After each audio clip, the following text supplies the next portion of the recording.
Hey guys, welcome back to Coclass world. భారతీయుడైన ప్రతివాడు ఒక్కసారైనా భారతం చదవాలి. ఎందుకంటే దీనిలో సర్వశాస్త్రాలు ఉంటాయి.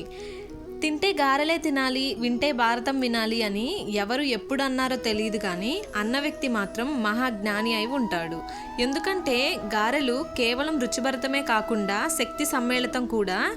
భారతీయ చరిత్రలో ఎన్నో యుద్ధాలు, రక్తపాతాలు జరిగాయి. అన్ని యుద్ధాలలోనూ అస్త్రాలు, శస్త్రాలు ఉంటాయి, కానీ ఈ మహాభారతంలో మాత్రమే శస్త్రాలతో పాటు శాస్త్రం కూడా ఉంది. అందుకే ఈ మహాభారతాన్ని పంచమ వేదంగా పరిగణిస్తారు. మనమందరం కూడా మహాభారతం అనే పదాన్ని వినే ఉంటాం, కానీ మనలో చాలామందికి ఈ ఇతిహాసం గురించి తెలియకపోవచ్చు. మహాభారతం అనగానే చాలామంది కూడా వినడానికి ఇష్టపడరు. ముఖ్యంగా యువత అయితే బోరింగ్ అని ఫీల్ అవుతుంటారు. మీరు ఒక్కసారి వినటం మొదలు పెడితే మహాభారతంలో ఉన్న మంచి మంచి విషయాల గురించి తెలుసుకొని వాటి వల్ల మన జీవితంలో వచ్చే అప్స్ అండ్ డౌన్స్ని బ్యాలెన్స్ చేసుకోగలుగుతారు.